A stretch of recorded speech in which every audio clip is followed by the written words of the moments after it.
Selamat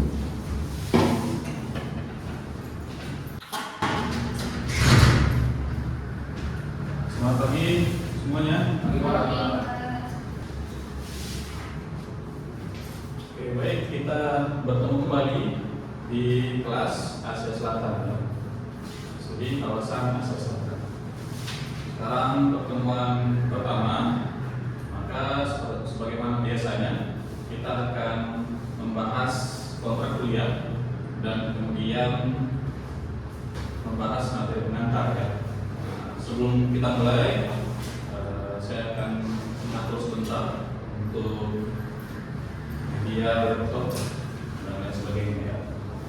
Bagaimana kabar semuanya? Sehat? Alhamdulillah. Sudah makan semuanya? Sudah sarapan? Sudah ya.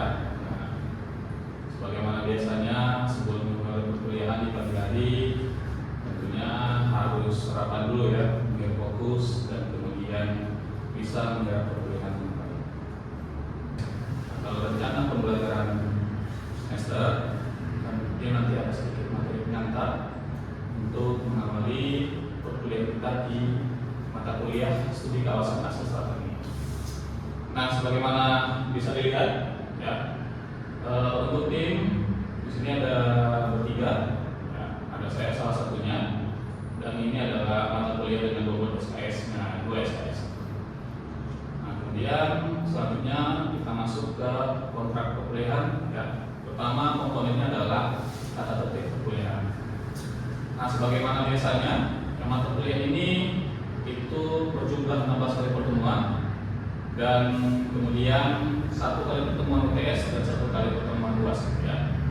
Untuk masuk, kita masuk sesuai dengan jadwal ya, sebagaimana yang bisa dilihat di jadwal masing-masing. Kita masuk di jam 8 dan kemudian untuk toleransi keterlambatan itu ada 15 menit yang dari jam 8.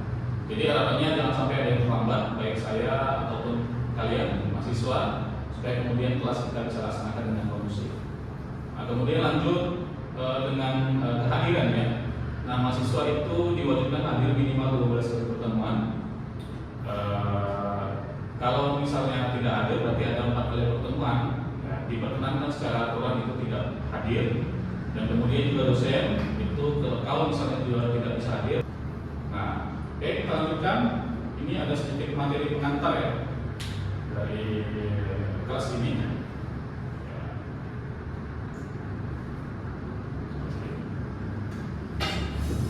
Studi kawasan Asia Selatan.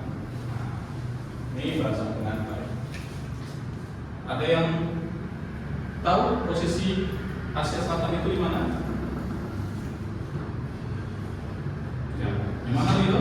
Di Asia Selatan. Sebenarnya karena masuk Asia Selatan itu seperti India, Oke, India ya. Nah, ada India, ada Pakistan, gitu ya, yang sering kita dengar, gitu ya. Dan kemudian ada satu negara yang juga cukup jadi pertanyaan, masuk atau tidak di kawasan Asia Selatan itu adalah Afghanistan, gitu ya. Nanti ada beberapa negara yang tentu akan masuk di dalam kajian yang saya sudah mention itu di RPS. Yang nanti kalian bisa baca di RPS itu apa saja negara-negara yang masuk dalam kawasan Asia Selatan. Nah, kemudian kita masuk dulu ke bahasan awal nih. Mengapa studi kawasan berkembang? Ini kalau anak HI kan tahunnya ini militer, nuklir, gitu ya kan?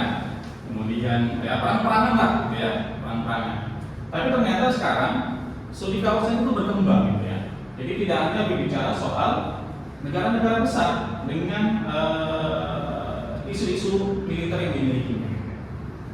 Nah, sekarang ada isu yang namanya itu adalah regionalisasi ya, yang berasal dari kata region atau wilayah. Nah, regionalisasi ini muncul itu mostly setelah Perang Dunia Kedua berakhir. Nah, kenapa kemudian studi kawasan itu berkembang? Nah, ada 3 konteks paling tidak yang bisa kita lihat kenapa studi kawasan itu bisa berkembang. Nah, yang pertama itu adalah pergeseran isu. Ini saya mention tadi di awal, pergeseran isu ini karena dulu orang tahunya bicara perang begitu, perang. Ada perang abad pertengahan gitu ya kan. dan kemudian ada perang revolusi Amerika Serikat, kemudian ada perang dunia pertama, kemudian ada perang dunia kedua gitu ya. Artinya orang tahunya kontak fisik yang menandakan bahwa menentukan bagaimana negara itu kuat atau tidak ya tentu dari aspek militer. Semakin kuat militernya maka semakin bisa dia menguasai atau mendominasi sistem internasional itu sendiri. Nah kemudian ternyata sekarang di dalam hati konteks keamanan itu berubah. Yang dulu keamanan bersifatnya tradisional, sekarang sudah berubah menjadi keamanan non tradisional. Artinya isu-isu itu berkembang sedemikian rupa yang membuat negara-negara besar tidak lagi bisa mendominasi secara utuh dengan isu militernya. Nah makanya kita sering sekarang mendengar ada isu human trafficking, ya kan? Ada kemudian isu tourism, gitu ya, pariwisata, dan kemudian ada isu hak asasi manusia, gitu ya, demokratisasi dan sebagainya. Nah, permasalahannya adalah isu-isu itu konteksnya salah satu tokoh besar dunia, tokoh Islam Zakir Naik, gitu ya kan, itu harus sampai dalam tanda kutip mengungsi ke Malaysia, gitu, demi untuk selamat dirinya dari kejaran pemerintah India yang dikenal sekarang dipimpin oleh Partai Konservatif Hindu di sana. Gitu ya. Nah ini menunjukkan bahwa ternyata isu ideologi ini sedang hangat di Asia Selatan.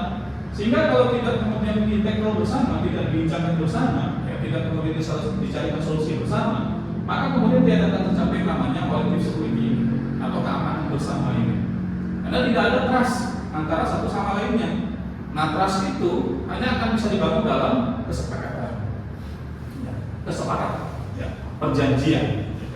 Dari situlah kemudian bisa membangun trust. Meskipun sejarah sejatinya kesepakatan juga bisa jadi dilanggar, gitu ya.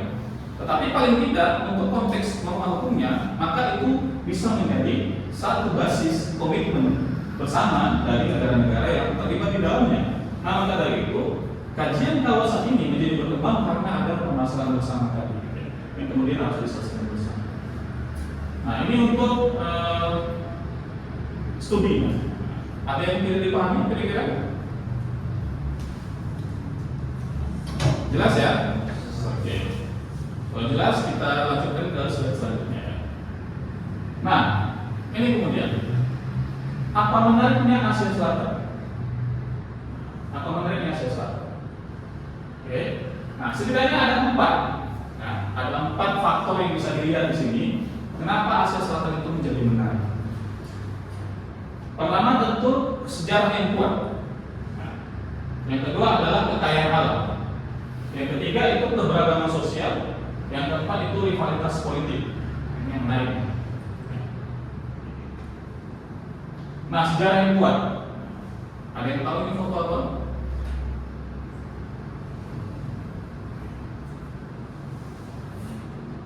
Pernah lihat di internet ini foto apa? Pernah? Ya. Ini adalah pemukiman kuno. Namanya itu Mohenjo-daro. Pemukiman apa ini? Ini adalah awal terbentuknya peradaban lembah Sungai Indus. Ya. Yang sekarang kan jadi semacam sakti ya bagi orang India gitu ya. Sampai akhirnya minum-minum gitu ya kan. Padahal kalau kita lihat di YouTube itu foto gitu ya kan. Tapi mereka minum-minum itu karena dianggap suci sungai itu gitu ya kan. Oleh kepercayaan orang di sana. Ya kan? Nah ini terjadi sejak 2600 sebelum Masehi. Nah, ini ditemukan di mana? Di Pakistan. Di Pakistan. Ya di sekitar sungai Indus itu. Gitu ya. Jadi ada satu daerah namanya Mohenjo-daro. Nah inilah peninggalannya. Nah kalau kita lihat kan dari bangunannya mereka udah kenal kayak semen gitu ya, udah kenal gitu ya. Ya ternyata sejarah ada juga. Dan sejarah ini berlanjut. Kemudian ke kekaisaran Maurya, kemudian lanjut lagi ke Gupta gitu ya kan, kemudian ke Mughal gitu ya kan, kemudian ada Kesultanan Delhi gitu ya kan, dan kemudian lanjut ke pertengahan itu ada penjajahan kolonialisme gitu ya kan, ada Inggris gitu ya kan, sampai terakhir merdeka di abad ke-19 gitu ya, 1940-an segala macam ketika banyak negara-negara apa namanya Asia Selatan ini merdeka pada waktu itu. Gitu ya. Artinya kita bisa lihat mereka sudah mulai kehidupan itu sejak dari 2600 sebelum Masehi. Gitu ya. Nah selama itu mereka sudah mulai kehidupan sampai sekarang, gitu ya kan. Yang kemudian kita tahu beberapa kerajaan yang saya sebutkan tadi, ada Maurya, kemudian ada Gupta, gitu ya kan. Itu kerajaan-kerajaan besar dulu mendominasi kawasan tersebut. Dan artinya secara sejarah mereka itu kuat. Ya. Tidak heran sekarang kalau kita lihat secara manusianya mereka itu kemudian bisa bertahan di tengah guncangan ekonomi yang cukup besar saat sekarang. Nah, itu sejarah. Kemudian lanjut ke kekayaan. Nah, saya nggak perlu jelaskan ya. Wah, ini mahasiswa tahu semua gitu ya.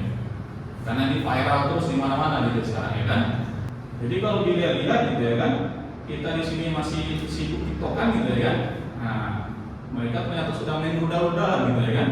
Nah ini kan menjadi satu tanda tanya besar juga gitu. Kenapa kemudian negara-negara berkembang seperti mereka ya, bisa membuat rudal seperti ini gitu ya kan. Nah apakah karena dalam konsep realis itu security dilemma membuat mereka berkreasi lebih atau seperti apa gitu kan? Nah ini jadi pertanyaan bagi kita semua gitu kan. Karena kalau kita compare dengan Indonesia misalnya, ya cukup jauh kita tertinggalnya gitu ya kan. Ya kita boro-boro bicara soal uranium yang diperkaya, enriched uranium gitu ya kan, yang kemudian bisa digunakan untuk senjata. Untuk pembangkit saja kita masih bertanya-tanya gitu ya, sanggup kita untuk membuat pembangkit PLTN gitu ya kan, tenaga nuklir gitu ya kan. Yang kalau kalian lihat di Cina itu bahkan reaktornya itu berada di tengah-tengah kota gitu ya kan. Nah kira-kira negara berkembang sanggup melihat ada banyak reaktor nuklir yang kalau cerita-cerita dulu meledak segala macam itu akan menimbulkan banyak sekali kerusakan segala macam. Nah, tapi ternyata di Asia Selatan sudah membangun yang namanya AMRES tadi gitu ya kan, perlombaan senjata tadi. Yang kemudian kita bisa lihat hasilnya masing-masing dari negara-negara ini juga punya senjata nuklir. Nah itu materi pengantar pada hari ini. Ada pertanyaan kira-kira? Silakan kalau ada pertanyaan. Atau sudah cukup jelas? Jelas ya? Ya oke. Nah kalau begitu untuk next ya, sebagaimana yang saya sebutkan tadi, ada LPS yang bisa dilihat ya, dan kalian bisa membaca di LPS itu materi-materi untuk pertemuan-pertemuan selanjutnya. Jadi jangan sampai di kelas nanti tidak memahami gitu ya kan, apa kira-kira materi yang akan diperbincangkan di hari itu, supaya kemudian membuat kelas kita ini bisa lebih interaktif sebagaimana yang dianjurkan dalam sistem pendidikan berbasis program ya kan. Artinya mahasiswa kemudian harus bisa lebih aktif dan proaktif untuk bisa mencari ilmu gitu ya kan. Jadi jangan mengandalkan dosen, karena kalau hanya menunggu dosen berceramah gitu ya kan, itu hanya akan sifatnya satu arah, dan sekarang kita diharapkan untuk bisa dua arah. Jadi itu untuk pertemuan awal kita pada mata kuliah ini. Dengan demikian maka saya pikir semua sudah cukup paham ya, untuk materi yang saya sampaikan pada hari ini. Ya kita bertemu lagi di minggu depan. Lebih kurang saya mohon maaf, saya tutup. Assalamualaikum warahmatullahi wabarakatuh. Waalaikumsalam.